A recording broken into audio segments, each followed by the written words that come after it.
नमस्कार, मैं डॉक्टर रजनीश कुमार आप सभी का एक बार फिर से हार्दिक स्वागत करता हूं। आज की वीडियो लेक्चर में हम चर्चा करेंगे आचार्य रामचंद्र शुक्ल के इतिहास के अनुसार गद्य का विकास के अंतर्गत प्रकरण 2 के अंतर्गत हम पढ़ेंगे गद्य साहित्य का आविर्भाव। इसके पहले हमने ईसाई मिशनरियों का गद्य के विकास में क्या रोल रहा उसके बारे में पढ़ा। फिर इसी में हमने देखा कि हिंदी उर्दू विवाद कैसे उत्पन्न हुआ, भाषा के दृष्टिकोण से, लिपि की दृष्टिकोण से इसको देखा।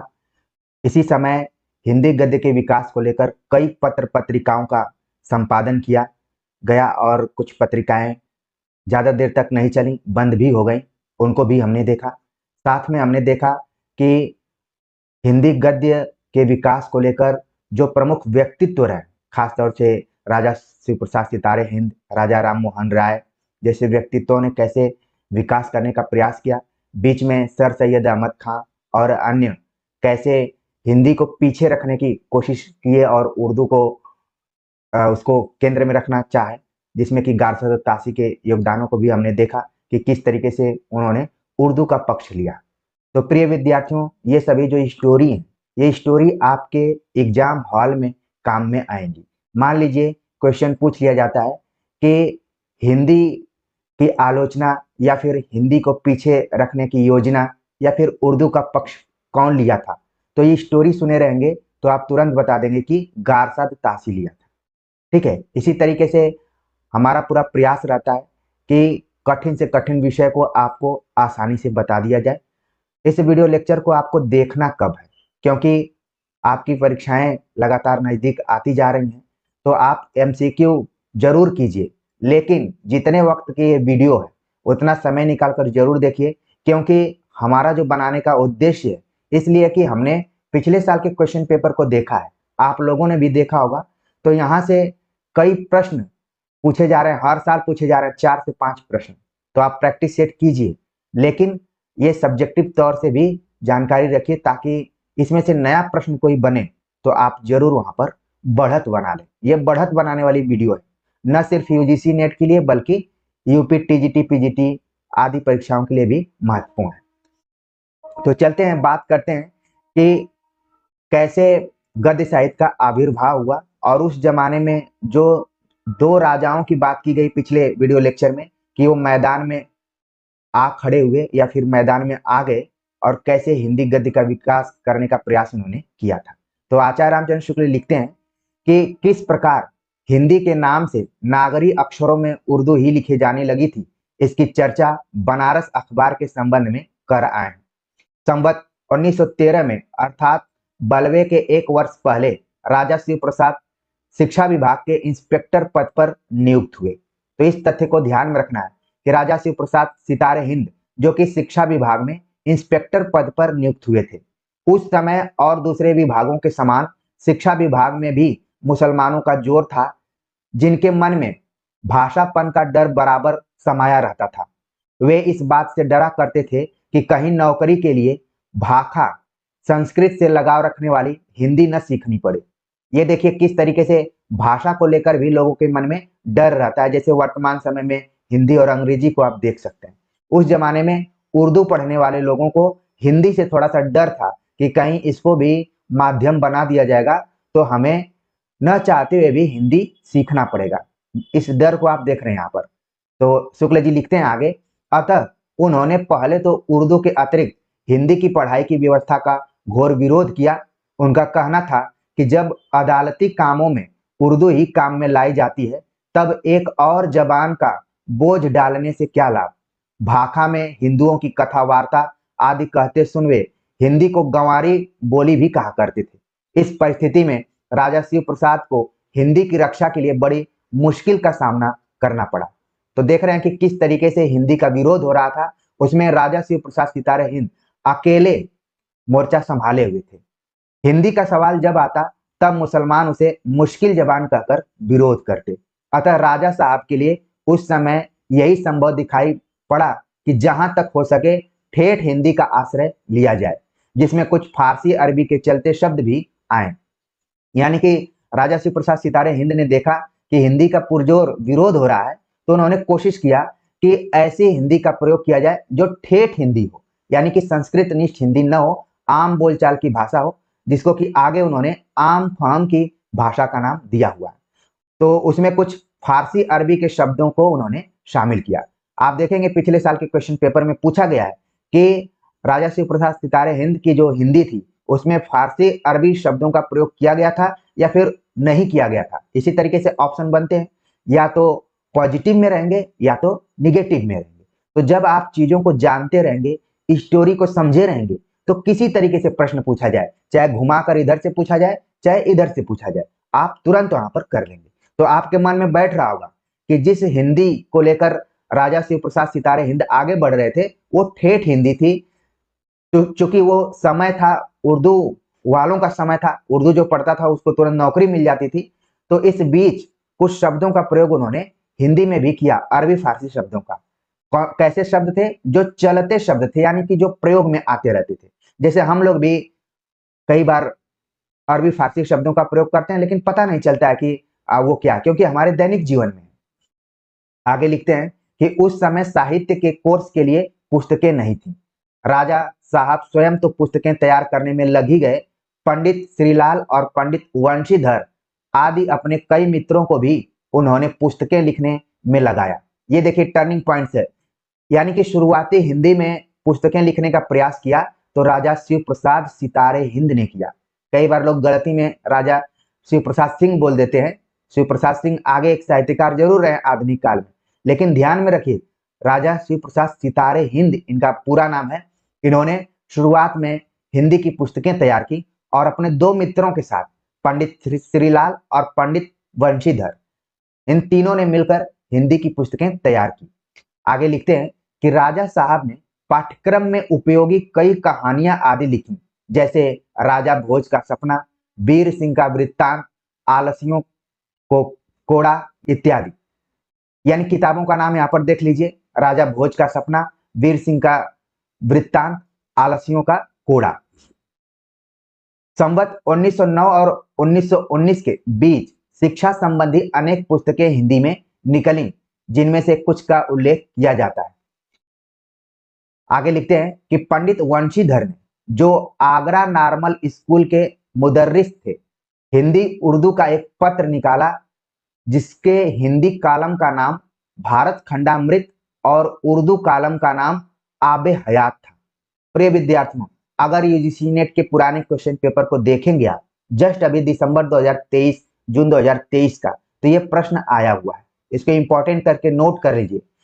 सवाल पूछा गया है कि भारत खंडामृत और आबे हयात, जिसमें कि एक हिंदी कॉलम का नाम है भारत खंडामृत और उर्दू कॉलम का नाम है आबे हयात, कौन पब्लिश करता था? तो यहाँ पर सही जवाब है पंडित बंशीधर, जो कि आगरा नॉर्मल स्कूल के मुदर्रिस थे और हिंदी उर्दू का पत्र निकाला करते थे। यानी कि उनको पता था कि जब इन दोनों भाषाओं को साथ में हम लेकर चलेंगे तो ज्यादा विरोध नहीं होगा। ये भी कूटनीति का एक आप देखेंगे प्रकार कहा जा सकता है। तो आप परीक्षा के दृष्टिकोण से जरूर ध्यान में रखिए कि भारत खंडामृत और आबे हयात नाम से हिंदी उर्दू में कॉलम कौन निकाला था? उनका नाम है पंडित वंशीधर। उनकी लिखी पुस्तकों के नाम ये हैं: पुष्प वाटिका, भारतवर्षीय इतिहास, जीविका परिपाटी, जगत वृत्तांत।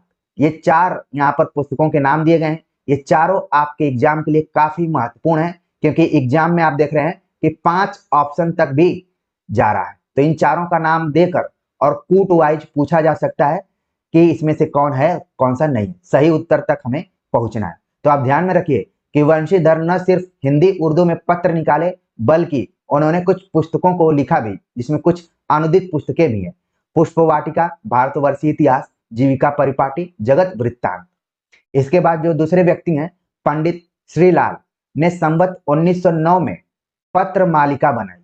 गारसद तासी ने इन्हें कई पुस्तकों का लेखक कहा है। प्रिय विद्यार्थियों, अगर आप ऑनलाइनर किताबों में जाएंगे तो खोजते हुए थक जाएंगे कि गारसद तासी ने किसे कई पुस्तकों का लेखक कहा है। वो है पंडित श्रीलाल, जिनका की जिक्र आचार्य रामचंद्र शुक्ल के हिंदी साहित्य का इतिहास में किया गया है। तो ये भी तथ्य आपके लिए क्या है, बहुत ही महत्वपूर्ण है। ठीक है, गारसद तासी जो कि उर्दू का पक्षपाती था, लेकिन यहाँ पर श्रीलाल शुक्ल द्वारा लिखे गए ग्रंथों की प्रशंसा करते हुए उसने कहा कि इन्हें कई पुस्तकों का लेखक कहा जा सकता है। बिहारी लाल ने गुलिस्ता के 8वें अध्याय का हिंदी अनुवाद संवत 1919 में किया। पंडित बद्रीलाल ने डॉक्टर वैलेंटाइन के परामर्श के अनुसार संवत 1919 में हितोपदेश का अनुवाद किया, जिसमें बहुत सी कथाएं छाट दी गई थी। उसी वर्ष सिद्धांत संग्रह और उपदेश पुष्पावती नाम की 2 पुस्तकें निकली थी।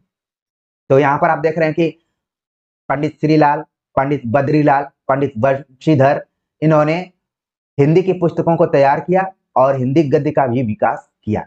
आगे लिखते हैं कि यहाँ यह कह देना आवश्यक है कि प्रारंभ में राजा साहब ने जो पुस्तकें लिखी वे बहुत ही चलती सरल हिंदी में थी। उनमें वह उर्दूपन नहीं भरा था जो उनकी पिछली किताबों इतिहास, तिमिरनाशक आदि में दिखाई पड़ता है। उदाहरण के लिए राजा भोज का सपना से कुछ अंश उद्धृत किया जाता है।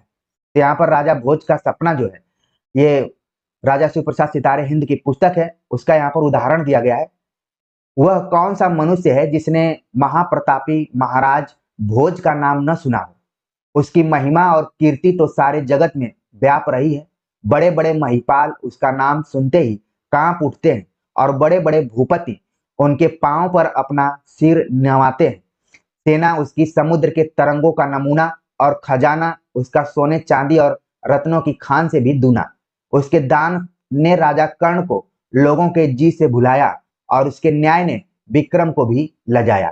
तो यहाँ पर आप देख रहे हैं कि राजा भोज की प्रशंसा करते हुए उनको कर्ण से भी दानी बताया गया है और न्याय के रूप में विक्रम से भी आगे बताया गया है। तो यहाँ पर क्योंकि शुरुआती ये पुस्तक है तो लोगों का इंटरेस्ट जगे, लोगों की रुचि बढ़े उधर कि इस पुस्तक में क्या लिखा गया। लेकिन भाषा शैली आप देखिए तो एकदम से लग रहा है कि संस्कृतनिष्ठ भाषा शैली का प्रयोग यहाँ पर किया गया है, जिसके लिए वो जाने जाते थे कि इनका झुकाव उर्दू की तरफ था। उतना खुलकर उनका झुकाव नहीं था, वो मजबूरी थी। इस चीज को आप समझिए। मुझे याद आता है कि हमारे एक प्रोफेसर वीर भारत तलवार, उन्होंने पुस्तक लिखी है राजा शिव प्रसाद सितारे हिंद के ऊपर। ठीक है, आप रस्सा कस्सी नाम की उनकी पुस्तक पढ़ेंगे, उसमें भी इसका जिक्र किया गया है। और एक मोनोग्राफ आता है एनबीटी प्रकाशन से, नेशनल बुक ट्रस्ट थे, तो उन्होंने राजा शिव प्रसाद सितारे हिंद पर एक पुस्तक भी लिखी हुई है। ठीक है, तो इसमें बताया गया कि क्या वो सही मायने में उर्दू के पक्षपात, उर्दू की तरफ उनका झुकाव था या फिर क्या कारण था। यहाँ पर उन्होंने भारतेंदु हरिश्चंद्र और राजा शिव प्रसाद सितारे हिंद दोनों को एक तरीके से तुलनात्मक रूप में देखने का प्रयास किया है। उसमें राजा शिव प्रसाद सितारे हिंद को उन्होंने स्थापित किया है। तो बड़े बड़े विश्वविद्यालयों में पढ़ने का लाभ ये भी होता है कि आपको न सिर्फ ये इतिहास पढ़ते हुए आनंद आता है, बल्कि उन घटनाओं को आप जोड़कर देखते हैं तो आनंद कई गुना बढ़ जाता है। तो राजा भोज का सपना आपने देख लिया कि उसका जो भी अंश यहाँ पर उद्धृत किया गया है वो किस तरीके का, उसकी भाषा शैली कैसी है। आगे लिखते हैं कि अपने मानव धर्मसार की भाषा उन्होंने अधिक संस्कृत गर्भित रखी है। इसका पता इस उद्धृत अंश से लगेगा। न सिर्फ राजा भोज का सपना में उन्होंने संस्कृत के पक्ष को लिया है, बल्कि मानव धर्मसार में भी ये चीज दिखाई पड़ती है। आप भी देखिए, मनुस्मृति इस हिंदुओं का मुख्य धर्मशास्त्र है। उसको कोई भी हिंदू अप्रामाणिक नहीं कर सकता। वेद में लिखा है कि मनु जी ने जो कुछ कहा है उसे जीव के लिए औषधि समझना। और बृहस्पति लिखते हैं कि धर्मशास्त्राचार्यों में मनु जी सबसे प्रधान और अति मान्य है, क्योंकि उन्होंने अपने धर्मशास्त्र में संपूर्ण वेदों का तात्पर्य लिखा है। खेद की बात है कि हमारे देशवासी हिंदू कहला के अपने मानव धर्मशास्त्र को न जाने और सारे कार्य उसके विरुद्ध करें। तो यहाँ पर मानव धर्मसार में मनुस्मृति का उल्लेख करते हुए उसकी जो भी अच्छाइयां है उसके बारे में बताया गया है। हालांकि आगे चलकर मनुस्मृति पर ढेर सारे सवाल उठाए गए, लेकिन शुरुआती दौर है और यहाँ पर हिंदू जनता को हिंदी के प्रति जोड़ना भी है। आप देखिए क्यों इन लोगों ने इसी को विषय बनाया। चाहते तो ये विज्ञान को भी विषय बना सकते थे, लेकिन जनता को जोड़ना है। जैसे आपने देखा कि शुरुआत में 2 विश्वविद्यालय इसी उद्देश्य से खोले गए थे, अलीगढ़ मुस्लिम विश्वविद्यालय और काशी हिंदू विश्वविद्यालय, ताकि इससे लोग जुड़े। नहीं तो अगर मुस्लिम हटा दिया जाए, हिंदू हटा दिया जाए, तो भी इन विश्वविद्यालयों पर कोई फर्क पड़ने वाला नहीं है। लेकिन कुछ चीजें होती हैं जो कि लोगों को आकृष्ट करती हैं, लोगों को जोड़ती हैं। तो यहाँ पर देखिए इन पुस्तकों को, राजा भोज का सपना, मानव धर्म सार नामक जो भी पुस्तकें लिखी गई, कहीं न कहीं लोगों को जोड़ने का एक उद्देश्य भी था। आगे बात करते हैं। मानव धर्मसार की भाषा राजा शिवप्रसाद की स्वीकृत भाषा नहीं। प्रारंभ काल से ही वे ऐसी चलती ठेठ हिंदी के पक्षपाती थे जिसमें सर्वसाधारण के बीच प्रचलित अरबी फारसी शब्दों का भी स्वच्छंद प्रयोग हो। यद्यपि अपने गुटका में जो साहित्य की पाठ्य पुस्तक थी, उन्होंने थोड़ी संस्कृत मिली ठेठ और सरल भाषा का ही आदर्श बनाए रखा, पर संबत 1917 के पीछे उनका झुकाव उर्दू की ओर होने लगा, जो बराबर बना क्या रहा, कुछ न कुछ बढ़ता ही गया। इसका कारण चाहे जो समझिए, या तो यह कहिए कि अधिकांश शिक्षित लोगों की प्रवृत्ति देखकर उन्होंने ऐसा किया, या अंग्रेज अधिकारियों का रुख देखकर। जैसा कि मैं बार बार कह रहा हूं कि ये परिस्थितियों की वजह से यहाँ पर भाषा को लेकर जो भी व्यक्ति हैं, जो काम करना चाहते हैं, वो किधर कब झुकना है, क्या करना है, वो देख रहे हैं। क्योंकि दौर चल रहा था हिंदी उर्दू विवाद का, और अंग्रेजों का जो झुकाव था वो उर्दू की तरफ था। तो वही गोदान की पंक्ति आप याद करिए, जो होरी कहता है कि पांव तले अगर गर्दन दबी है तो तलवे चाटने ही पड़ते हैं। आगे लिखते हैं आचार्य रामचंद्र शुक्ल कि अधिकतर लोग शायद पिछले कारण को ही ठीक समझेंगे। जो संवत 1917 के उपरांत जो इतिहास भूगोल आदि की पुस्तकें राजा साहब ने लिखी, उनकी भाषा बिल्कुल उर्दूपन लिए। इतिहास तिमिरनाशक भाग 2 की अंग्रेजी भूमिका में जो संवत 1864 की लिखी है, राजा साहब ने साफ लिखा है कि मैंने बैताल पचीसी की भाषा का अनुसरण किया है। यानी आप देख रहे हैं इतिहास तिमिरनाशक 2 खंड यहाँ पर दिखाई पड़ रहे हैं। इसके पहले भी एक खंड था और यहाँ पर दूसरा खंड है, जिसकी भूमिका अंग्रेजी में लिखी गई, और अंग्रेजी में यहाँ पर लिखी गई है पूरा कि I may be pardoned for saying a few words here to those who always urge the exclusion of Persian words, even those which have become our household word from our Hindi books and use in their stead Sanskrit words quite out of place and fashion are those coarse expression which can be tolerated only among a rustic population। तो कुल मिलाकर के जो जनसंख्या ज्यादा जिस भाषा का प्रयोग कर रही है या फिर जिसमें चीजों को ग्रहण कर रही है, हमने उसी के तरफ थोड़ा सा झुकाव रखा है। I have adopted to a certain extent the language of the Baital Pachisi. ठीक है, तो कुल मिलाकर आप देख रहे हैं कि क्या स्थिति थी, जैसे गद्य साहित्य का आविर्भाव हो रहा था तो कैसे हो रहा था। आगे लिखते हैं शुक्ल जी कि लल्लू लाल जी के प्रसंग में यह कहा जो जा चुका है कि बैताल पचीसी की भाषा बिल्कुल उर्दू है। आप भी परीक्षा के दृष्टिकोण से जरूर इस चीज को ध्यान में रखिए कि बैताल पचीसी जो कि लल्लू लाल ने लिखी थी, बिल्कुल उर्दू में लिखी थी। राजा साहब ने अपने इस उर्दू वाले सिद्धांत का भाषा का इतिहास नामक जिस लेख में निरूपण किया है, वही उनकी उस समय की भाषा का एक खास उदाहरण है। आप देख रहे हैं यहाँ पर भाषा का इतिहास भी लिखा है राजा शिवप्रसाद सितारे हिंद ने, तो इस रचना को भी जरूर ध्यान में रखिए।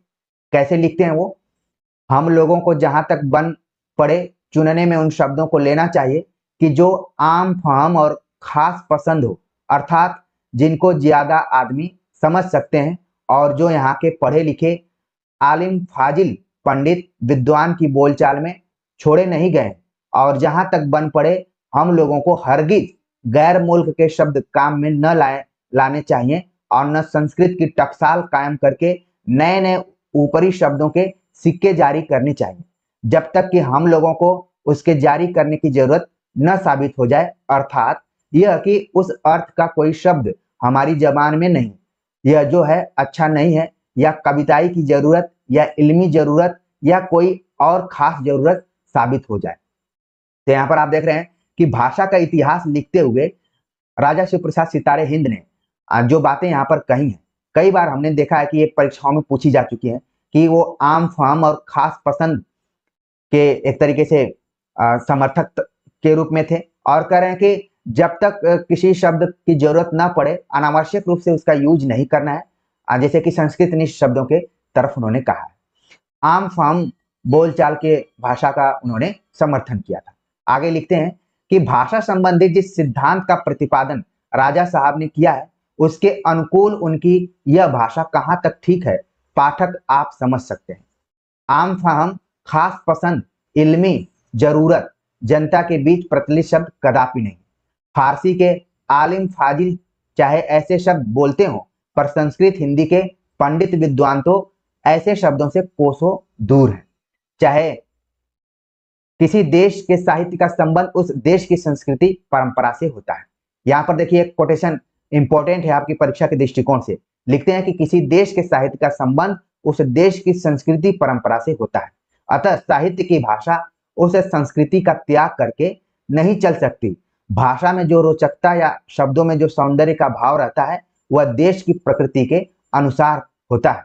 इस प्रवृत्ति के निर्माण में जिस प्रकार देश के प्राकृतिक रूप, रंग, आचार व्यवहार आदि का योग रहता है, उसी प्रकार परंपरा से चले आते हुए साहित्य का भी। तो ये कोटेशन आप आचार्य रामचंद्र शुक्ल का बिल्कुल ध्यान में रखिए। कब वो कह रहे हैं? जब राजा शिव प्रसाद सितारे हिंद की भाषा संबंधी जो भी उनका समर्थन रहा है, उसके बारे में यहाँ पर उन्होंने लिखा कि जिन जिन शब्दों का प्रयोग राजा शिव प्रसाद सितारे हिंद ने किया है वो कई जगहों पर ज्यादा प्रचलन में नहीं है। और कौन से शब्द प्रचलन में रहते हैं? तो उन्होंने कहा, यानी शुक्ल जी ने कहा कि किसी देश का साहित्य का संबंध उस देश की संस्कृति परंपरा से होता है। ऐसा नहीं है कि कहीं से कोई शब्द लाकर जोड़ दें और फिर उसको थोपें। आगे लिखते हैं कि संस्कृत शब्दों में थोड़े बहुत मेल से भाषा का जो रुचिकर रूप हजारों वर्षों से चला आता था, उसके स्थान पर एक विदेशी रूप, रंग की भाषा गले में उतारना देश की प्रकृति के विरुद्ध था। यह प्रकृति विरुद्ध भाषा खटकी तो बहुत लोगों को होगी, पर असली हिंदी का नमूना लेकर उस समय राजा लक्ष्मण सिंह ही आगे बढ़े। अभी हमने देखा एमपीपीएससी में एक सवाल पूछा गया था कि शुद्धतावादी हिंदी को लेकर कौन आगे बढ़ा था, तो इसमें राजा लक्ष्मण, राजा शिव प्रसाद, इन लोगों का नाम था। आप देख रहे हैं कि ये प्रश्न कहां से उठाए जा रहे हैं, इसीलिए मैं इस वीडियो लेक्चर को बना रहा हूं। और मुझे पता है कि आप लोग इस समय एमसीक्यू पर ज्यादा जोर दे रहे होंगे, तो थोड़ा व्यूज कम आ सकता है, लेकिन ये एक संजीवनी वीडियो है, आपके लिए आगे बहुत काम में आने वाली। ठीक है, मैं थोड़ा सा दूरदर्शी दृष्टिकोण अपनाते हुए यहाँ पर चर्चा कर रहा हूँ। यहाँ पर देखिए शुक्ल जी ने इस बात को क्लियर कर दिया है कि तमाम लोगों ने हिंदी गद्य के विकास में अपना रोल निभाया। कभी वो उर्दू की तरफ झुक गए, कभी संस्कृत की तरफ झुक गए, लेकिन असली हिंदी का नमूना लेकर उस समय राजा लक्ष्मण सिंह ही आगे बढ़े। उन्होंने संवत 1918 में प्रजा हितैषी नाम का एक पत्र आगरे से निकाला और 1919 में अभिज्ञान शाकुंतलम का अनुवाद बहुत ही सरस और विशुद्ध हिंदी में प्रकाशित किया। प्रिय विद्यार्थियों, वो शब्द आप देख लिए यहाँ पर, विशुद्ध हिंदी का। तो यहाँ पर राजा लक्ष्मण, अभी शिव प्रसाद सितारे हिंद के बारे में बात कर रहे थे, अब आ गए कौन? राजा लक्ष्मण सिंह। यानी यही दो राजा हैं जो कि हिंदी उर्दू विवाद के मैदान में कूद पड़े थे, यानी कि प्रवेश ले चुके थे। और यहाँ पर राजा लक्ष्मण सिंह आते ही क्या किए कि प्रजा हितैषी नाम का एक पत्र निकाला। कहां से निकाला? आगरा से निकाला। ठीक है, वही आगरा जहां पर ईसाई मिशनरियों ने अपने प्रचार का एक केंद्र खोला हुआ था। आपको वो तथ्य याद आ गया होगा जिसको कि मैंने आम नाम से बताया हुआ था। ठीक है, आगरा, मिर्जापुर और मुंगेर। एक विद्यार्थी ने उत्तर में अजमेर लिख दिया है। जैसे कई बार हम अपने मोबाइल को टाइप करते हैं तो कुछ शब्द पहले से उसमें रहते हैं और हम इतने जल्दीबाजी में रहते हैं कि उसी को तुरंत क्लिक कर देते हैं। कई बार हमने देखा है कि कमेंट बच्चे अंड-बंड करते हैं, मतलब कि ध्यान भी नहीं देते हैं कि हमने कमेंट क्या किया है। तो आप टाइपिंग मिस्टेक इसको कह सकते हैं।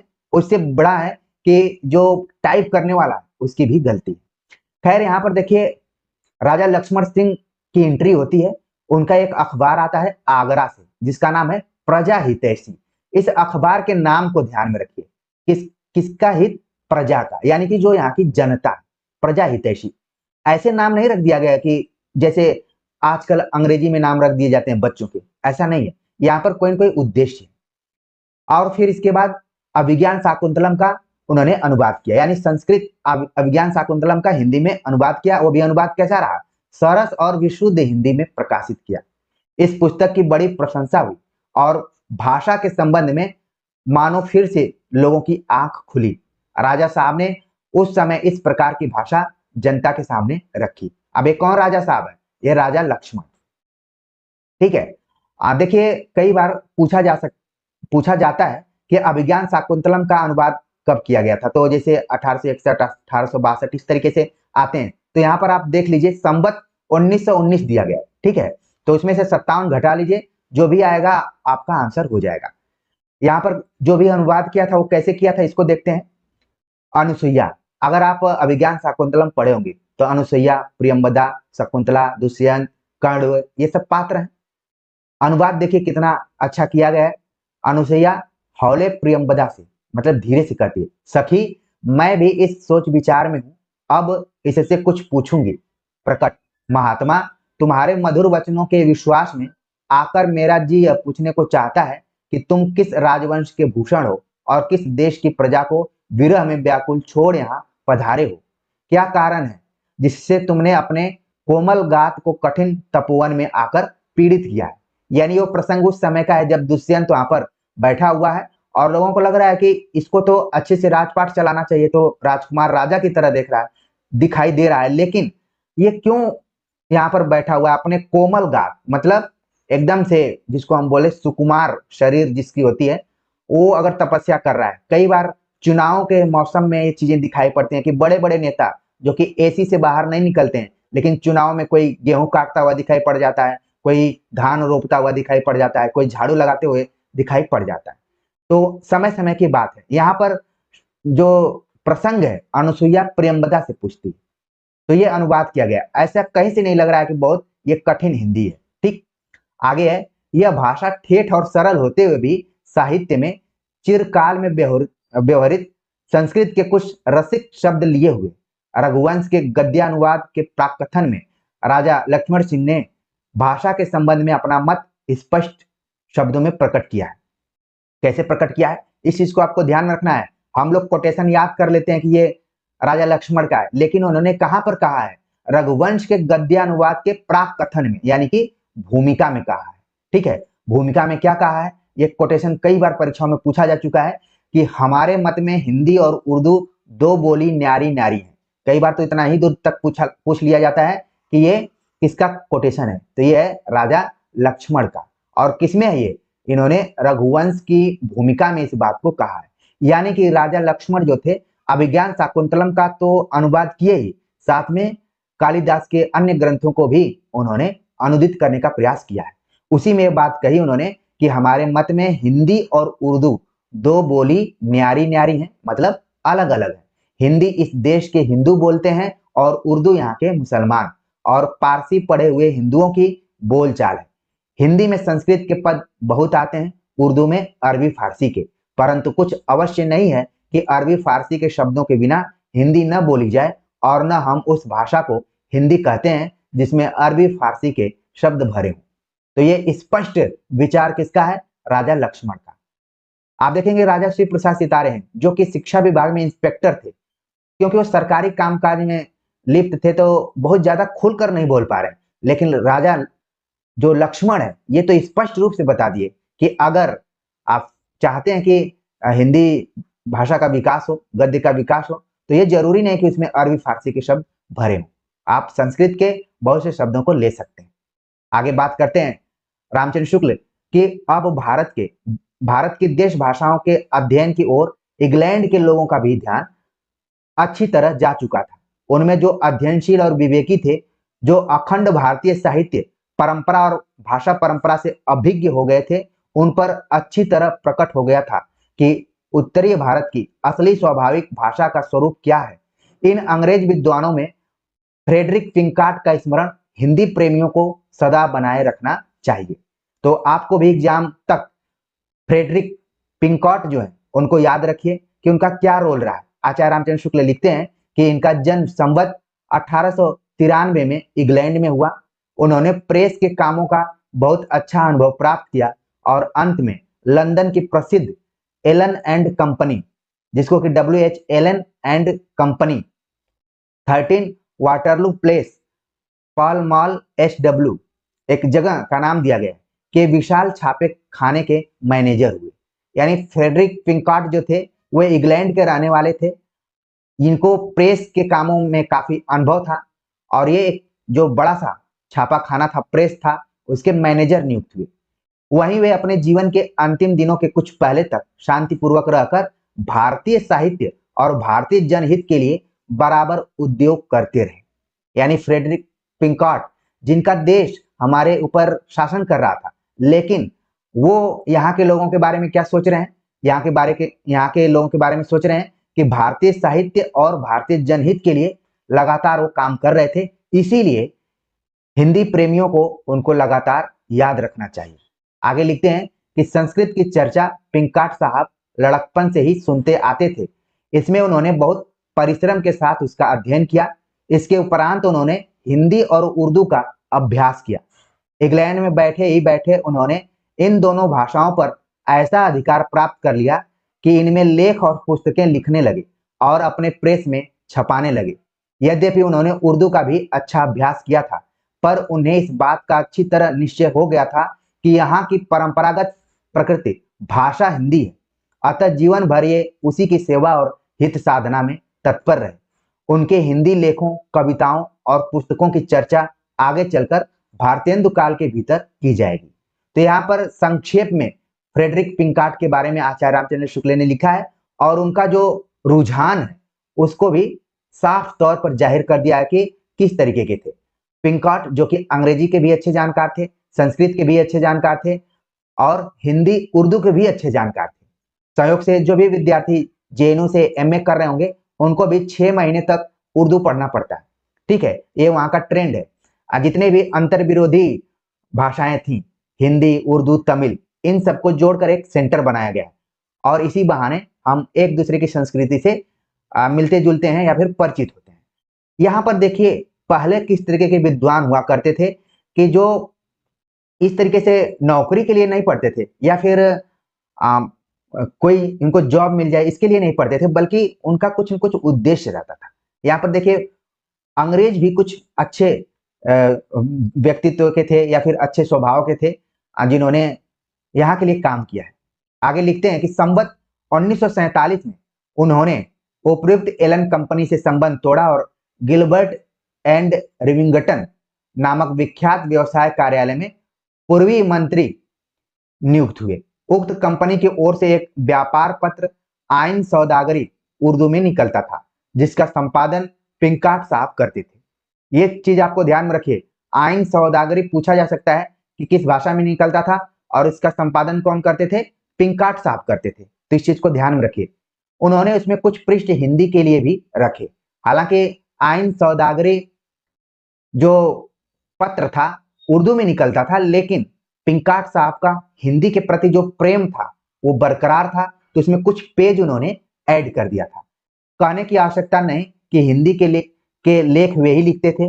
लेखों के अतिरिक्त हिंदुस्तान में प्रकाशित होने वाले हिंदी समाचार पत्रों जैसे हिंदुस्तान, आर्य दर्पण, भारत मित्र से उद्धरण भी उक्त उस पत्र के हिंदी विभाग में रहते थे। तो ये देखिए कैसे हिंदी का विकास यहाँ के लोग तो कर रहे थे, राजा शिव प्रसाद, सितारे हिंद, राजा लक्ष्मण, लेकिन पिंकाट महोदय का भी रोल रहा है। एक अंग्रेज होते हुए जिसका शासन खुद हमारे देश में है और एक मेमोरेंडम भी 1835 में निकल चुका है कि अब स्कूलों में अंग्रेजी पढ़ाई जाएगी और जोर शोर से पढ़ाई जाएगी।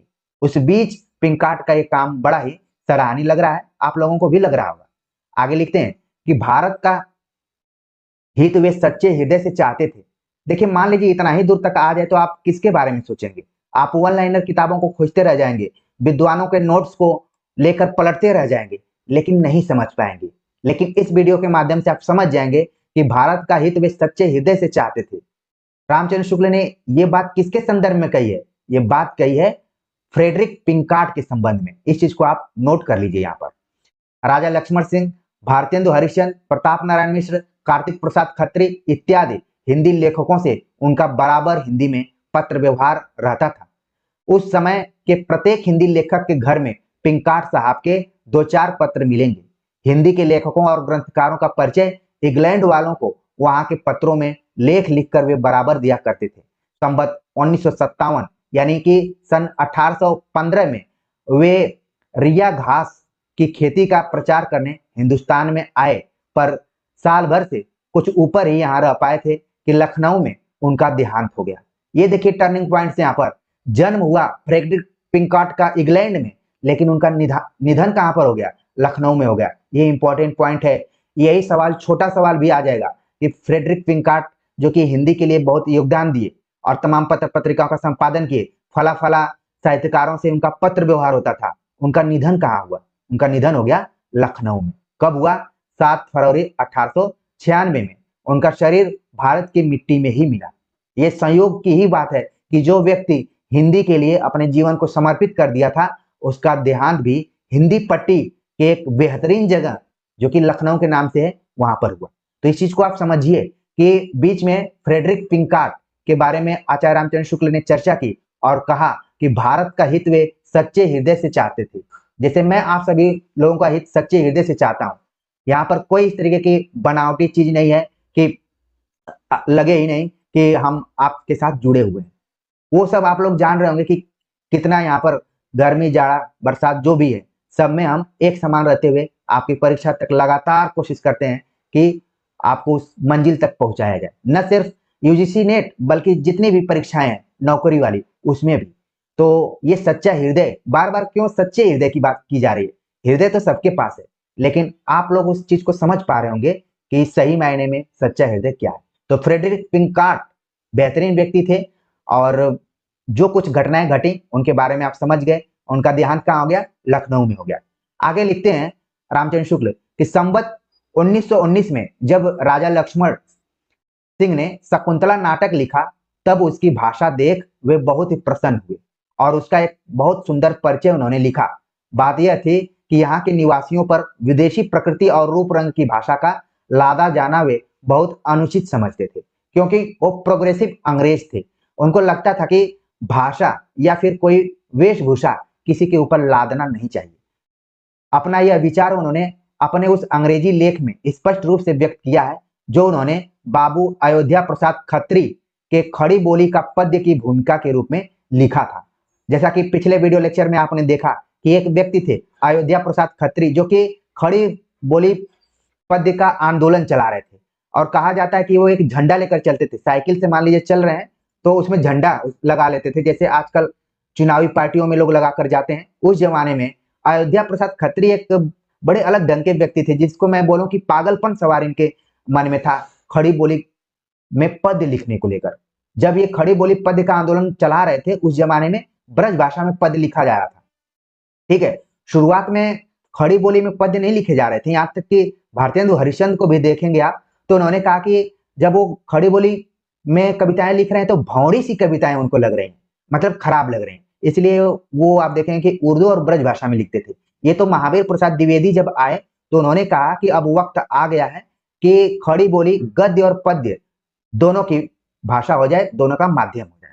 तो अयोध्या प्रसाद खत्री का यहाँ पर ध्यान में रखना है कि खड़ी बोली का पद्य आंदोलन किसने चलाया? अयोध्या प्रसाद खत्री ने चलाया और उसकी भूमिका पिंकार्ट ने लिखी हुई थी। देखिए उसमें क्या लिखे थे वो? फारसी मिश्रित हिंदी अर्थात उर्दू या हिंदुस्तानी के अदालती भाषा बनाए जाने के कारण उनकी बड़ी उन्नति हुई। इससे साहित्य की एक नई भाषा ही खड़ी हो गई। पश्चिमोत्तर प्रांत के निवासी जिनकी यह भाषा कही जाती है, इसे एक विदेशी भाषा की तरह स्कूलों में सीखने के लिए विवश किए जाते हैं। तो ये भूमिका में लिखा खड़ी बोली का पद्य में। आगे लिखते हैं शुक्ल जी कि पहले कहा जा चुका है कि राजा शिव प्रसाद ने उर्दू की ओर झुकाव हो जाने पर भी साहित्य की पाठ्यपुस्तक गुटका में भाषा का आदर्श हिंदी ही रखा। तो यहाँ पर ध्यान में रखिए, जो राजा शिव प्रसाद सितारे हिंद की एक पुस्तक है, पाठ्य पुस्तक, जिसको कि हमने गुटका शब्द का प्रयोग किया है। वैसे मुझे याद आ रहा है कि जब मैं साइंस का विद्यार्थी था, 11वीं 12वीं पढ़ता था, तो एक गुटका आता था जिसमें कि जो भी प्रैक्टिकल के सिद्धांत हुआ करते थे उसमें उसके हल रहते थे। आप लोगों को भी याद आ गया होगा कि उसको हम लोग गुटका बोलते थे पूर्वांचल के इलाके में। बाकी अलग अलग क्या बोलते हैं मुझे नहीं पता है, पॉकेट बुक भी बोल सकते हैं। तो गुटका शब्द आया तो मुझे वो दौर याद आ गया। तो देखेंगे कि राजा शिव प्रसाद सितारे हिंद का झुकाव भले उर्दू की तरफ था, लेकिन जिस गुटके की बात की जा रही है उसकी जो भाषा थी वो हिंदी थी। उक्त गुटका में उन्होंने राजा भोज का सपना, रानी केतकी की कहानी के साथ ही राजा लक्ष्मण सिंह के शकुंतला नाटक का भी बहुत सा अंश रखा है। पहला गुटका शायद संवत 1924 में प्रकाशित हुआ था। आप यहाँ पर देख रहे हैं, देखने से ऐसा लग रहा है कि राजा शिव प्रसाद सितारे हिंद और राजा लक्ष्मण दोनों एक दूसरे के विरोधी हैं, लेकिन ऐसा नहीं है। यहाँ पर आप देख रहे हैं कि राजा शिव प्रसाद सितारे हिंद जो है लक्ष्मण सिंह की पुस्तकों का भी को जगह दी है, यानी कि तथ्यों को अपने पुस्तकों में। जिसमें कि गुटका कई पुस्तकों का इसमें लग रहा है कि कलेक्शन है, जिसको कि संपादित हम कर सकते हैं, जिसमें राजा भोज का सपना, रानी केतकी की कहानी और शकुंतला नाटक का अंश रखा गया है। संवत 1919 और 1924 के बीच कई संवाद पत्र हिंदी में निकले। शुरुआत में हमने उदंत मार्तंड के बारे में भी देखा, वो भी कैसा पत्र था? संवाद पत्र था। यानी कि शुरुआती दौर में जो भी हिंदी के पत्र निकले वो संवाद आधारित पत्र थे।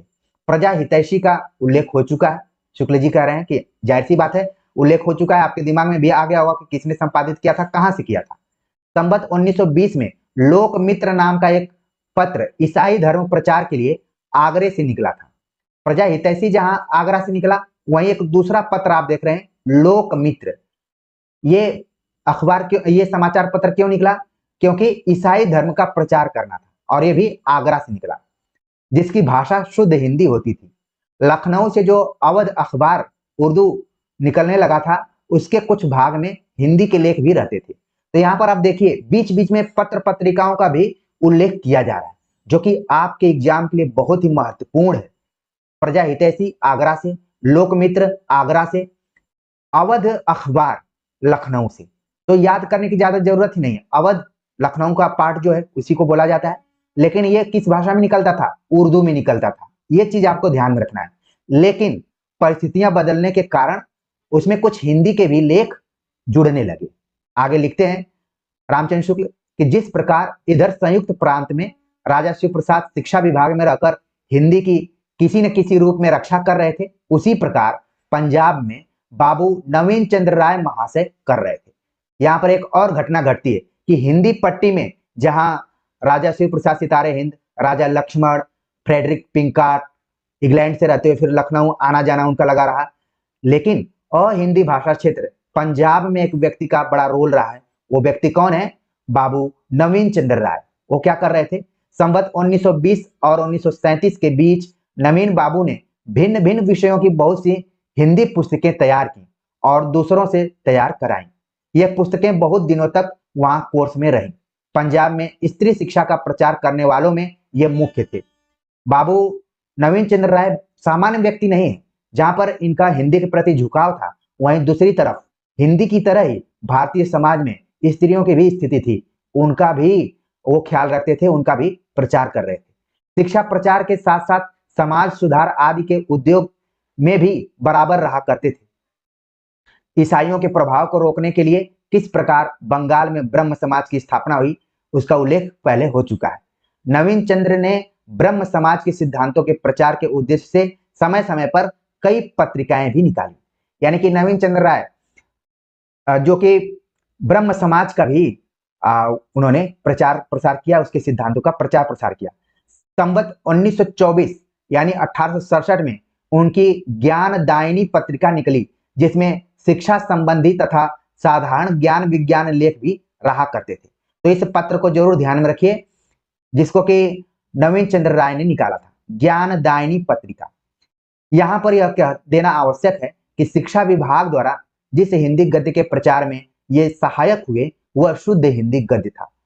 हिंदी को उर्दू के झमेले में पढ़ने से ये सदा बचाते रहे। तो यहाँ पर आप देख रहे हैं कि शुद्ध हिंदी गद्य के प्रचार में राजा लक्ष्मण और नवीन चंद्र राय, इन दोनों का नाम आप अपने दिमाग में जरूर रखिए। आगे लिखते हैं शुक्ल जी कि हिंदी की रक्षा के लिए उन्हें उर्दू के पक्षपातियों से उसी प्रकार लड़ना पड़ता था जिस प्रकार यहाँ राजा शिव प्रसाद को विद्या की उन्नति के लिए लाहौर से अंजुमन लाहौर नाम की एक सभा स्थापित की। इसको भी ध्यान में रखना है, ये भी तथ्य इंपॉर्टेंट है, परीक्षाओं के दृष्टिकोण से पूछा जाता रहा है कि लाहौर में अंजुमन लाहौर नाम की संस्था किसने स्थापित की? तो बाबू नवीन चंद्र राय। संवत 1923 के उसके एक अधिवेशन में किसी सैयद हादी हुसैन खान ने एक व्याख्यान देकर उर्दू को ही देश में प्रचलित होने के योग्य कहा। उस सभा की दूसरी बैठक में नवीन बाबू ने खां साहब के व्याख्यान का पूरा खंडन करते हुए कहा, उर्दू के प्रचलित होने से देशवासियों को कोई लाभ न होगा, क्योंकि वह भाषा खास मुसलमानों की है। उसमें मुसलमानों के व्यर्थ बहुत से अरबी फारसी के शब्द भर दिए हैं। पद या छंदोबद्ध रचना के भी उर्दू उपयुक्त नहीं। हिंदुओं का यह कर्तव्य है कि अपनी परंपरागत भाषा की उन्नति करते चलें। उर्दू में आशिकी कविता के अतिरिक्त किसी गंभीर विषय को व्यक्त करने की शक्ति ही नहीं। बड़ी बात कही जा रही है यहाँ पर आप देखिए, इस पैराग्राफ को तोड़ तोड़ कर भी प्रस्तुत किया जा सकता है। यहाँ पर देखिए, उर्दू में आशिकी कविता के अतिरिक्त किसी गंभीर विषय को व्यक्त करने की शक्ति ही नहीं है। किसका कथन है? बाबू नवीन चंद्र राय का। और यहाँ पर क्या कहा? उर्दू के प्रचलित होने से देशवासियों को कोई लाभ न होगा, क्योंकि वह भाषा खास मुसलमानों की। तो यहाँ पर हिंदू और मुसलमान दोनों के बीच में हिंदी उर्दू विवाद और धर्म को लेकर भी विवाद चल रहा है। आप व्याख्यानों में देखिए कि जहां पर हिंदू धर्म के लोग हैं या फिर हिंदू हैं, वो हिंदी की पक्षधरता को ले रहे हैं, और जो मुसलमान है वो उर्दू की। तो व्याख्यान चल रहा है आपस में। किस तरीके से आज की स्थिति होती तो मारपीट हो जाती, लेकिन उस जमाने में आप देख रहे हैं कि लोग अपनी बातों को रख रहे हैं। ठीक है, आगे है यहाँ पर, नवीन बाबू के इस व्याख्यान की खबर पाकर इस्लामी तहजीब के पुराने हामी, हिंदी के पक्के दुश्मन गारसद तासिफ फ्रांस में बैठे बैठे बहुत झल्लाए, और अपने एक प्रवचन में उन्होंने बड़े जोश के साथ हिंदी का विरोध और उर्दू का पक्ष मंडन किया। इस तथ्य को आप पहले से भी जान रहे थे। पिछले वीडियो लेक्चर में हमने गारसद तासी के कथनों के ऊपर चर्चा की थी, आपने देखा होगा। नहीं देखा होगा तो कभी न कभी तो देखना ही पड़ेगा। ठीक है, तो देखिए, सच्चे हृदय को समझिए कि मैं क्यों इस वीडियो लेक्चर को अभी बना रहा हूं, क्योंकि मुझे पता है कि यहां से कई सवाल आने वाले हैं। नहीं आएंगे तो भी आपका कॉन्सेप्ट क्लियर होगा, आप एग्जाम में बढ़त बनाएंगे। गारसद तासी को मौका मिल गया, बाबू नवीन चंद्र राय के व्याख्यान की खबर आग की तरफ फैली, और गारसद तासी वहां से क्या हुआ? झल्ला गया। और फिर उसने एक लिखा, प्रवचन में बड़े जोश के साथ हिंदी का विरोध किया। हिंदी का विरोध किया गारसद तासी, और उर्दू का पक्ष लिया, तथा नवीन बाबू को कट्टर हिंदू कहा। ये भी यहाँ पर देखिए, उसने कहा कि राजा लक्ष्मण को नहीं कहा, लेकिन नवीन बाबू को कट्टर हिंदू कहा है। अब यह फ्रांसीसी हिंदी से इतना चिढ़ने लगा था कि उसके मूल पर ही उसने कुठार चलाना चाहा, और बिम्ब साहब का हवाला देते हुए कह डाला कि हिंदी तो एक पुरानी भाषा थी जो संस्कृत से बहुत पहले प्रचलित थी। आर्यों ने आकर उसका नाश किया, और जो बचे खुचे शब्द रह गए उनकी व्युत्पत्ति भी संस्कृत से सिद्ध करने का रास्ता निकाला। तो ये किसका कथन था? ये गारसद तासी का था। उसका मानना था कि हिंदी तो एक पुरानी भाषा थी जो संस्कृत से बहुत पहले प्रचलित थी। चीजों को समझिए, आर्यों ने आकर नाश कर दिया, जो कुछ बचे खुचे थे उनकी व्युत्पत्ति भी संस्कृत से सिद्ध करने का रास्ता निकाला। यानी कि हिंदी को कहा कि ये तो खत्म हो चुकी है, बहुत ही पुरानी भाषा है। इसी प्रकार जब जहां कहीं हिंदी का नाम लिया जाता, तब तासी बड़े बुरे ढंग से विरोध में कुछ न कुछ इस तरह की बातें कहता था। यानी कि उसका दिमाग पूरा खराब हो गया था। और दिमाग खराब होने से मुझे एक बात याद आ गई कि एक विद्यार्थी ने कमेंट्स किया कि सर, आपके वीडियो लेक्चर में कहीं भी आवाज नहीं आती है ठीक से, और मेरा दिमाग खराब हो गया। और इतने विद्यार्थी जो कि तमाम नौकरियों में गए, तमाम परीक्षाओं में क्वालिफाई किए, इंटरव्यू तक गए, लेकिन उन्होंने बड़े सहनशीलता के साथ अगर कहीं भी कुछ कमी है तो कमेंट्स करके बता देते हैं। लेकिन मैं क्या किसी के दिमाग को खराब करने के लिए जुड़ा हुआ हूं? दिमाग इस चैनल से नहीं आपका खराब है, आपका दिमाग खुद से खराब है। दूसरे को ब्लेम नहीं करना चाहिए। यहाँ पर जो भी चीजें बताई जा रही हैं उसको जरूर ध्यान में रखिए। ठीक है, तो यहाँ पर गारसद तासी भी वैसे ही, जैसे जहां भी हिंदी के समर्थन की बात आती थी वो तुरंत आग बबूला हो जाता था और अनाप शनाप बकने लगता था। सर सैयद अहमद खां का अंग्रेज अधिकारियों पर कितना प्रभाव था ये पहले से आप लोग जानते हैं। संभवतः 1925 में इस प्रांत के शिक्षा विभाग के अध्यक्ष हैवेल साहब ने अपनी यह राय जाहिर की है। क्या हैवेल जी ने क्या जाहिर की राय, उसको देखते हैं। यह अधिक अच्छा होता यदि हिंदू बच्चों को उर्दू सिखाई जाती, न कि एक ऐसी बोली में विचार प्रकट करने का अभ्यास कराया जाता जिसे अंत में एक दिन उर्दू के सामने सिर झुकाना पड़ेगा। यानी कि एक आप देख रहे हैं कि पूरा मुहिम चल रही है हिंदी को कैसे, और हिंदी के जो प्रचारक हैं उनको पीछे कैसे खींचा जाए। यहाँ पर कहा गया कि एक दिन वो आएगा जब हिंदी उर्दू के सामने सिर झुकाते हुए नजर आएगी। आज आप देखेंगे कि स्थितियां बदल गई, उल्टा हो गया है जस्ट। तो देखिए, हैवेल जी ने इस बात को कहा है, वो अपनी राय जाहिर की है। इस राय को गारसद तासी ने बड़ी खुशी के साथ अपने प्रवचन में शामिल किया। गारसद तासी को पता चला कि एक व्यक्ति और उसकी तरह सोचने वाला मिल गया है। इस प्रकार इलाहाबाद इंस्टीट्यूट के एक अधिवेशन में संवत 1925 जब यह विवाद हुआ था कि देसी जबान हिंदी को माने या उर्दू को, तब हिंदी के पक्ष में कई वक्ता उठकर बोले थे। यहाँ पर ध्यान रखिए, ये टर्निंग पॉइंट हिंदी उर्दू विवाद में एक आ रहा है कि इलाहाबाद के एक इंस्टीट्यूट में संवत 1925 में एक विवाद खड़ा हो गया कि देसी जुबान किसको माने, यहाँ की जुबान कौन है, हिंदी है या फिर उर्दू है। तो कई लोगों ने हिंदी के पक्ष में अपनी आवाज उठाई। उन्होंने कहा था कि अदालतों में उर्दू जारी होने का यह फल हुआ है कि अधिकांश जनता, विशेषतः गांव की, जो उर्दू से सर्वथा अपरिचित है, बहुत कष्ट उठाती है। इससे हिंदी का जारी होना बहुत आवश्यक है। बोलने वालों में से किसी ने कहा कि केवल अक्षर नागरी के रहें, और कुछ लोगों ने कहा कि भाषा भी बदलकर सीधी सादी रखी जाए। इस पर भी गारसद तासी ने हिंदी के पक्ष में बोलने वालों का उपहास किया था। अब गारसद तासी, जिसको हम लोग कहते हैं कि हिंदी का पहला इतिहास लिखा है, वो जानबूझकर फ्रेंच में लिखा है। चाहता तो वो हिंदी में लिख सकता था। वास्तविकता आप जान रहे हैं, आप सभी के परीक्षाओं में पूछने के लिए लिख दिया कि आगे उसको पता था कि यूजीसी नेट का एग्जाम होगा, यूपीटीजीटी पीजीटी का एग्जाम होगा। वो चाहता तो हिंदी में लिख सकता था। इतना जब वो हिंदी का विरोध कर रहा है तो जाहिर सी बात है कि हिंदी भाषा को थोड़ा बड़ा जानता होगा। लेकिन जॉर्ज ग्रियर्सन मुझे अच्छे व्यक्ति लगते हैं पर्सनली, अगर मैं कहूं तो। लेकिन तासी तो यहाँ पर बड़ा खतरनाक दिख रहा है, वो चीज आप भी समझ रहे होंगे। फिर उसको बोलने का मौका मिल गया और उपहास उड़ाया। उसी काल में इंडियन डेली न्यूज के एक लेख में हिंदी प्रचलित किए जाने की आवश्यकता दिखाई गई थी। उसका भी जवाब देने तासी साहब खड़े हुए थे। अवध अखबार में जब एक बार हिंदी के पक्ष में लेख छपा था, तब भी उन्होंने उसके संपादक की राय का जिक्र करते हुए हिंदी को एक भद्दी बोली कहा था, जिसके अक्षर भी देखने में सुडौल नहीं लगते। ये तासी का हिंदी के प्रति इतना तो कोई मुस्लिम भी हिंदी को लेकर पूर्वाग्रही नहीं होता जितना कि ये फ्रांसीसी व्यक्ति तासी था। क्या कहा उसने? हिंदी को एक भद्दी बोली कहा था। आप वन लाइनर किताबें पढ़ते पढ़ते नौकरी पा जाएंगे। लेकिन हिंदी उर्दू विवाद को लेकर गारसद तासी का क्या विचार था, विचार ही नहीं बल्कि इसमें कट्टरपन था बहुत। वो, मुझे ऐसा लगता है कि किसी को हिंदी बोलते हुए सुन लेता तो शायद उसको ऊपर हमला कर देता या फिर कुछ भी कर सकता था, क्योंकि उसके दिमाग में आप देख रहे हैं कि हिंदी को लेकर कितनी नकारात्मकता भरी पड़ी थी। आगे लिखते हैं कि शिक्षा के आंदोलन के साथ ही साथ ईसाई मत का प्रचार रोकने के लिए मतांतर संबंधी आंदोलन देश के पश्चिमी भागों में भी चल पड़े। पैगंबरी एकेश्वरवाद की ओर नवशिक्षित लोगों को खींचते देख स्वामी दयानंद सरस्वती वैदिक एकेश्वरवाद लेकर खड़े हुए और संवत 1920 में उन्होंने अनेक नगरों में घूम घूमकर व्याख्यान देना आरंभ किया। इसी बीच क्या हुआ कि स्वामी दयानंद सरस्वती का भी प्रवेश होता है और उन्होंने वैदिक एकेश्वरवाद, वेदों की ओर लौटो, जो कि 1875 में आर्य समाज की स्थापना करते हैं, और उन्होंने भी घूम घूमकर लोगों में व्याख्यान देना शुरू कर दिया। कहने की आवश्यकता नहीं कि ये व्याख्यान देश में बहुत दूर दूर तक प्रचलित साधु हिंदी भाषा में ही होते थे, यानी कि सीधी सरल जो भाषा थी हिंदी, उसमें होते थे। स्वामी जी ने अपना सत्यार्थ प्रकाश तो हिंदी या आर्य भाषा में प्रकाशित ही किया, वेदों के भाष्य भी संस्कृत और हिंदी दोनों में किए। यहाँ पर ध्यान में रखिए, सत्यार्थ प्रकाश किसका है?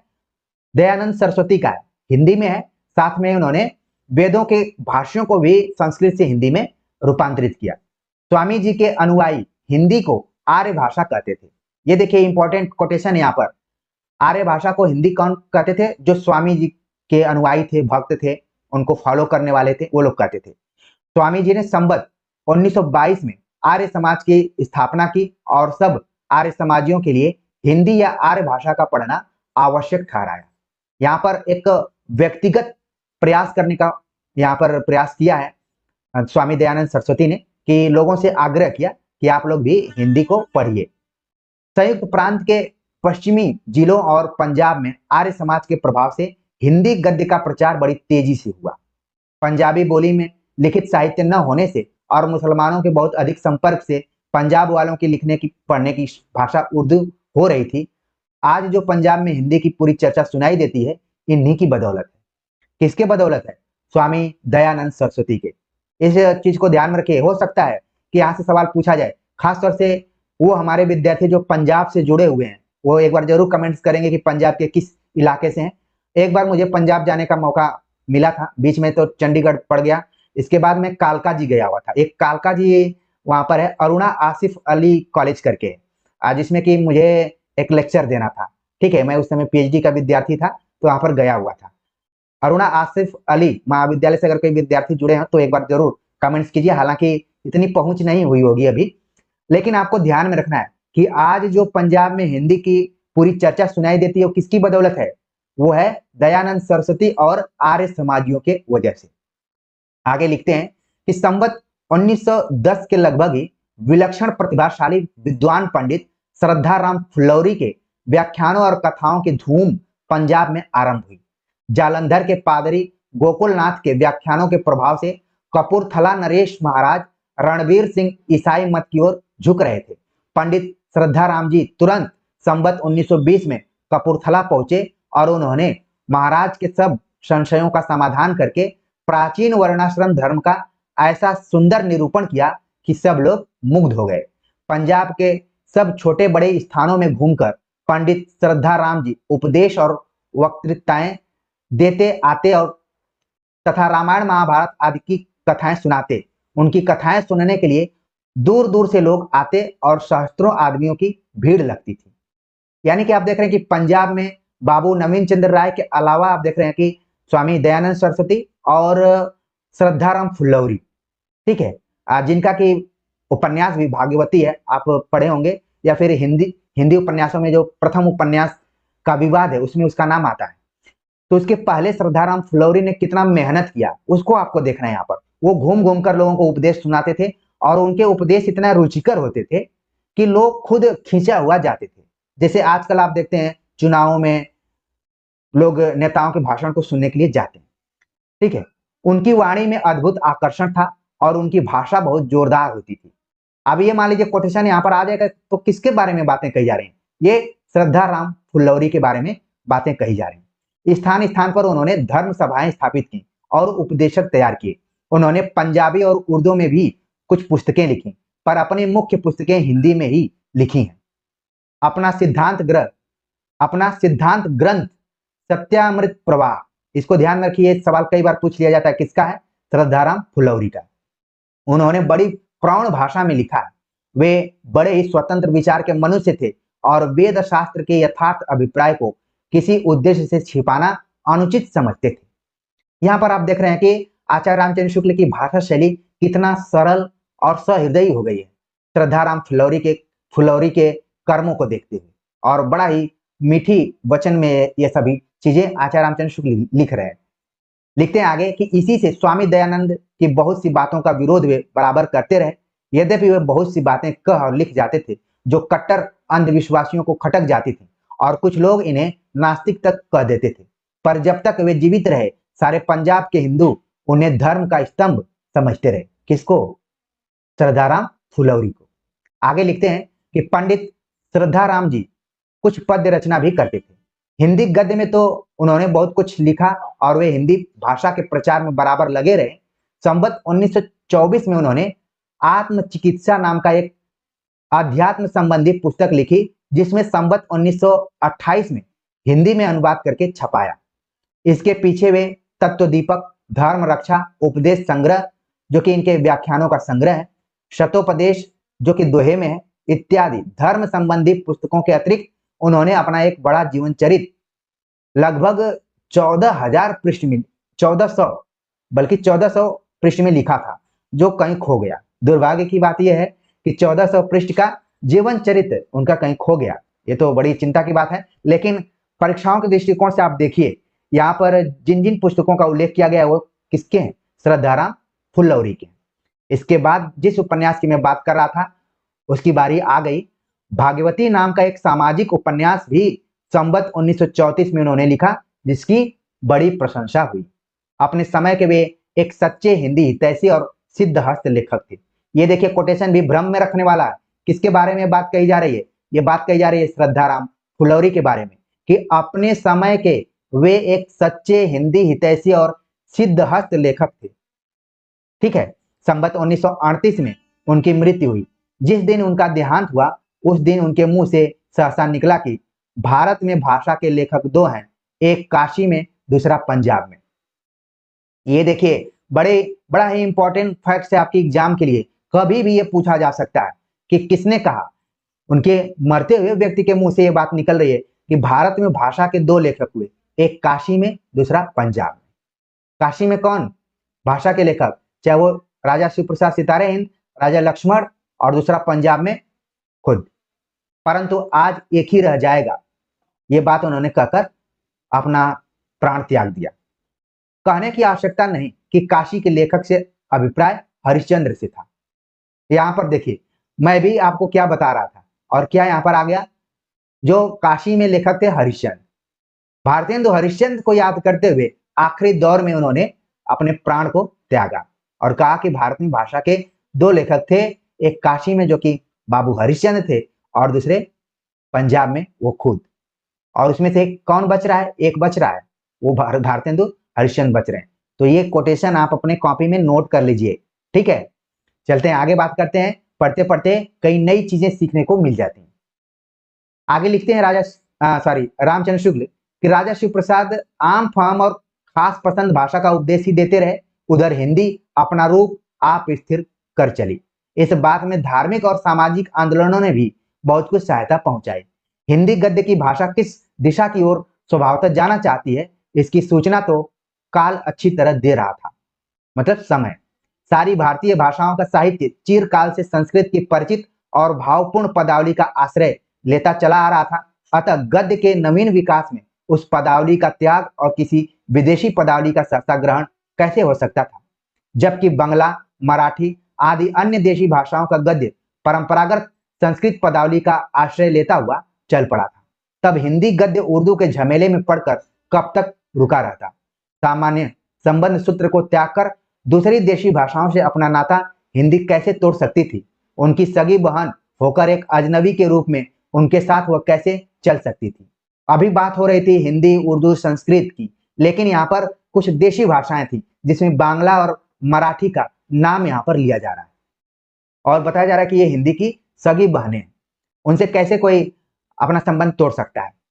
आगे लिखते हैं कि जबकि यूनानी और लैटिन के शब्द यूरोप के भिन्न भिन्न मूलों से निकली हुई देशी भाषाओं के बीच एक प्रकार का साहित्यिक संबंध बनाए हुए हैं, तब एक ही मूल से निकली हुई आर्य भाषाओं के बीच उस मूल भाषा के साहित्यिक शब्दों की परंपरा यदि संबंध सूत्र के रूप में चली आ रही है तो इसमें आश्चर्य की क्या बात है। कुछ अंग्रेज विद्वान संस्कृत गर्भित हिंदी की हंसी उड़ाने के लिए किसी अंग्रेजी वाक्य में उसी भाषा में लैटिन के शब्द भरकर पेश करते हैं। उन्हें यह समझना चाहिए कि अंग्रेजी का लैटिन के साथ मूल संबंध नहीं है, पर हिंदी, बंगला, मराठी, गुजराती आदि भाषाएं संस्कृत के कुटुंब की हैं, उसी के प्राकृत रूप से निकली हैं। इन आर्य भाषाओं का संस्कृत के साथ बहुत घनिष्ठ संबंध है।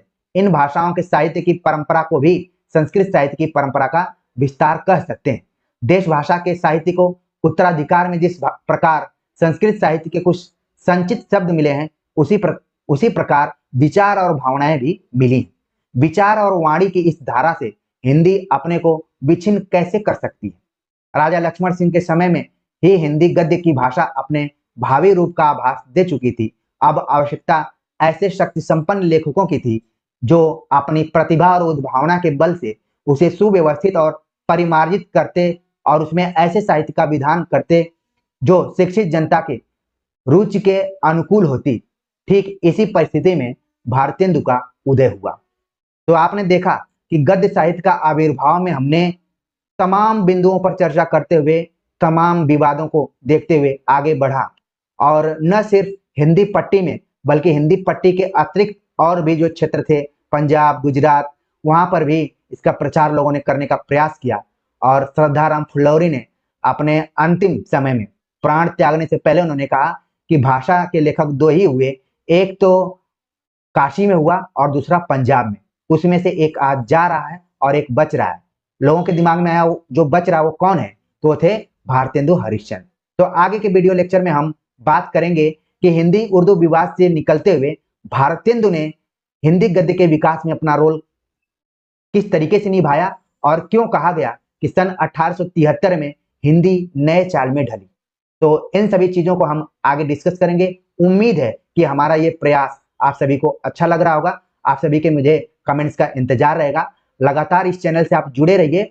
चाहे किसी भी परीक्षा की आप तैयारी कर रहे हैं, आपके कंसेप्ट को हम प्याज के छिलके की तरह सतह दर सतह उतारते जाएंगे और आपके मन में वो कोमलता, बनती जाएगी, जो कि आपके एग्जाम हॉल में दिखाई पड़ेगी। तो मिलते हैं एक नए टॉपिक के साथ, तब तक के लिए नमस्कार।